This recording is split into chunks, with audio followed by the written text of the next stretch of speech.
Okay, so welcome to the Attaining the World's Beyond 50-minute review. Today we're going to be reviewing chapter 21, which is Correcting Egoism. Very interesting chapter, one that everyone should know about. But I say all the chapters are interesting anyway. So today, I think I want to pick up from where this chapter started. It says the entire spiritual body of law is intended to help us overcome our egoism. Therefore, the spiritual law, love thy neighbor as thyself, is a natural result of attachment with the Creator. It then goes on to say that spiritual elevation starts when we begin to love our enemies, our worst enemies. For me, this business of love thy neighbor as thyself, I began to think through about it. Well, okay, if that is the core of correcting egoism, can take various forms because we feel life in different ways. Different events happen, and we don't necessarily know why we're feeling it this way. But it also says that our egoism is such that it filters out a lot of things. So what we are experiencing is just partial. It's not the whole system. So what we think is reality, what we feel as reality, in fact, is partial. And so therefore, that leaves us in a situation where we're responding, but what we're responding to is really not the truth. It's not the truth. It's just what's been filtered in our own senses. But a whole lot of other things have not come through our senses because the egoism is designed to do just that. So love thy neighbor as thyself was what I began to scrutinize. And whole and behold, I reached this conclusion. Wait a minute, there's another bit that says, all throughout we've been talking about the Creator created us differently to give us pleasure. And then for the first time, it hit home when I got to another page where it says, yes, it's to give us pleasure, but the same way the Creator gets pleasure is how we should get pleasure. So love thy neighbor as thyself, then made sense to me. Because whereas in the past I've processed this business of loving other people, self-love as, oh, well, the pleasure is for me. No, it's actually, yes, there's a pleasure, but we have to give pleasure to others to receive pleasure, just like the Creator. And it's never hit home until I read this chapter. So for me, that was a haha moment because I went back and looked at it and thinking, oh my goodness me. So when the Creator says, I have created you to give you pleasure, it's not just give you pleasure as giving you pleasure, it's that you can get pleasure, but you have to give pleasure just like I give pleasure. So love thy neighbor as thyself is exactly the equation to do so. I will hand you over to Francis. Yeah, thank you, Sheila. And that is very true because that one single law, represents as Dr. Michael Laitman says, represents all the laws that one can read and think of, and even attempt, or master the strength to practice. It summarizes and contains everything there. In other words, as you're saying, we're not just here to receive pleasure, but also to become givers of pleasure. We receive the pleasure to give it. But to add to that, reading this book, the first chapter 21, the first portion, I found myself going forward and back, forward and back, forward and back, because I just couldn't go away from the points that I was reading. And I saw that Dr. Lightman is actually taking our hand and walking us through the practicalities of what it means to correct one's ego. Because in this book, we have touched on this topic many, many times if you've been following and watching all the videos. But here, he literally hold our hand and walk us through a step by step, a step by step. As Sheila has said in the past, 101, of how to correct the ego. And he tells us that everything, literally everything that a person experiences in our day-to-day living originates from one source, from the Creator. So I might, in where I come from, in Ghana, in my village, little village, people attribute all kinds of things to people, right? The grandmother is doing this against me. The father is, oh, it's my sister who is doing that against me. We blame people all the time, even without physical evidence. But here, he educates us to know that whatever happens in a person's life, if a person is struggling or wants to come to the path to know the Creator, to perceive the Creator, or to become a giver like the Creator, then this is this is it. Everything he passes it on to you just to prepare you. And he says he does it so that we will grow spiritually. You know, it brings spiritual growth. It brings us a leap ahead. So that was very, very profound for me reading through this. Tuso? Or Delis? Thanks, Francis. I think you've said the entire gist of the summary of this first part of chapter 21. Everything that you've said is exactly what I had in mind, especially the part about the ego, that it is written that it was created as a helper for us in order to push us towards the Creator. Because through it, we tend to forget the source, we tend to forget the Creator. And as a result, he keep on poking us more and more so that we can remember him. Every time we remember him, he will send us troubles and all kinds of things. And we would think and attribute them to all sorts of things, events, conditions, and people, and so forth. But at the end of the day, it is said that it all comes from him, as Francis have said. It's there only to push us to him because he wants us to think about him.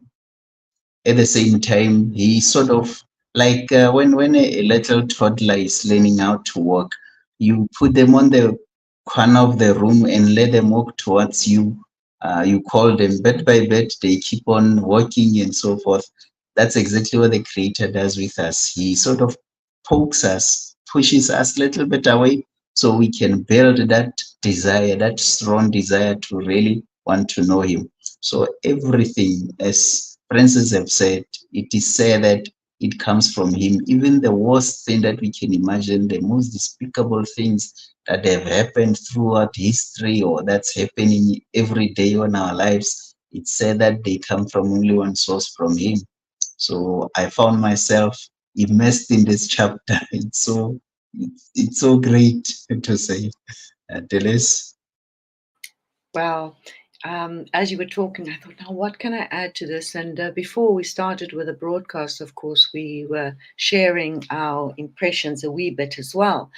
And as you read this chapter this week, we all felt how just by reading it, you started to look at the world differently again. I mean, you could see the interconnection of these points as if the Creator is behind everything.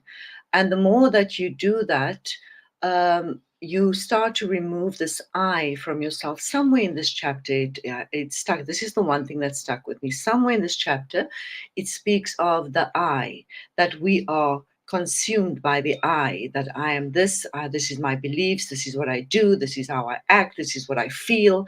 And whatever comes to me is being seen through these five senses of who I am.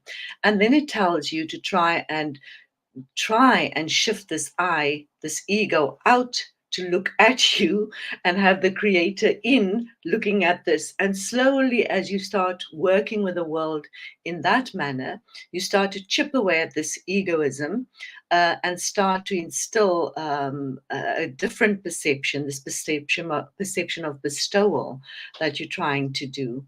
And it then brings you back slowly to the idea of love your friend as yourself and the Creator being all, being one, being everything.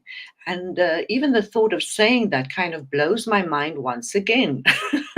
But it's just so beautiful. And yes, so that stuck with me. And every single paragraph again spoke volumes. Thus, it is vital for us to feel the presence of the Creator. Um, The desire to perceive the Creator is called the aspiration to lift the Creator's presence from the dust. That is from the lowest state in our understanding, when everything in our world appears to us more precious than being able to sense the Creator. This I of me, once is everything else is precious to this I, everything around me. And I need to make the Creator precious. And then as it moves on, it tells you how you can attempt to do that, because who we are, our egos, we reflect on one another. So here, all four of us are sitting, and if we started to speak about how great gangsterism was, after a few sessions, we'll be like, yes, I think that is a great thing to become a gangster, because that's how we operate, like, oh, I see they like that. I like that too. I'll do that. I want to do it a bit better than them. So by having a group that's kind of reading together, studying, exploring these things together, you start making the Creator precious, this yearning and seeking for the Creator behind this veil, which is the I. Next, Sheila. Yes. The the other thing that actually stuck out for me was, let's understand that the book says that there is no evil. In fact, everything is good. What is there is bitterness. There is bitterness because obviously we're wired up to want pleasure for ourselves, which is what the egoism is. But yet we cannot get the full pleasure that exists because one, we don't even know what to love means, and the pleasure that comes with to love. We don't know that. And because we've not tasted it, we don't even yearn for it.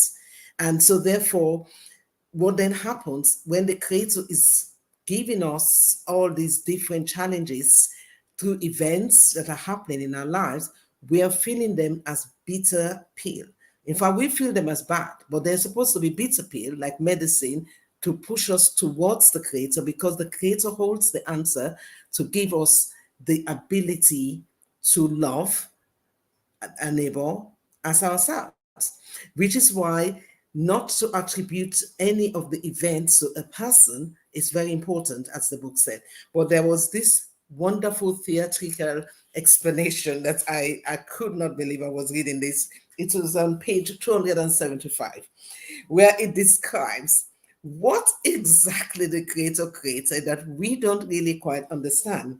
And it says that first things first, what the Creator created creatures and give them desires to want pleasures. But there is this frightening thing that appears there. It says, then the Creator put all this frightening, unfortunate events in the middle of creation itself, and it's there purposefully so that we can strengthen ourselves above these events. But we can't do it by ourselves. We have to go back to the Creator to be able to do so. Sadly, these are the forces that are between us that appears as unfortunate events and frightening events, things that really challenges us. Rather than us come back to the Creator and seek help, what do? We begin to blame others. We begin to find ways to find shortcut ways, and sometimes we get depressed and confused. But for me, this page was a very interesting page because it teaches us exactly what is it that was created. So for the first time, if you end up with problems, really that problem is the Creator's. You now know it's not Francis that caused the problem, it's not James that caused the problem, it's the Creator. That then means we have to pray more. Because if you can't blame the person, who would you blame? The Creator. Well, how can you blame the Creator if you can't see the Creator? Does anyone want to say anything before we wrap up? Yeah, just like you're saying, I realize that he also gives us, in addition to what you're saying, that he gives us some steps of how to practically, correct the ego in this situation, that he purposefully designed this in us. But he tells us we should visualize the steps, right? Number one, there are impure forces on the way. He designed it for us. Every situation, he designed it for us. But then, number two, he's there to hold our hand like a mother, or like Tuso said, observe us to do the right thing, to walk towards him, to become givers like him. Yeah, I will give Dilys a chance to talk as well.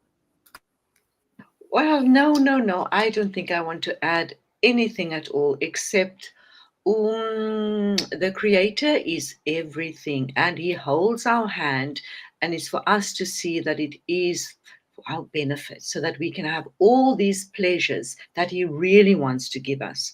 One more sentence. There's a sentence somewhere in the chapter where it says, in this world, we are supposed to experience pleasures. That is so. But all of the pleasures in this world is a grain of sand in comparison to the pleasures that He wishes to give us within the spiritual realm, which is, if you can bestow to others, you can feel Him and therefore feel that pleasure. So do you want to say anything before we wrap up? Yes, quickly. Just as medicine is bitter, but it's good for us, all the blows and challenges and troubles are also bitter, but good for us to push us towards the Creator, as Sheila has said.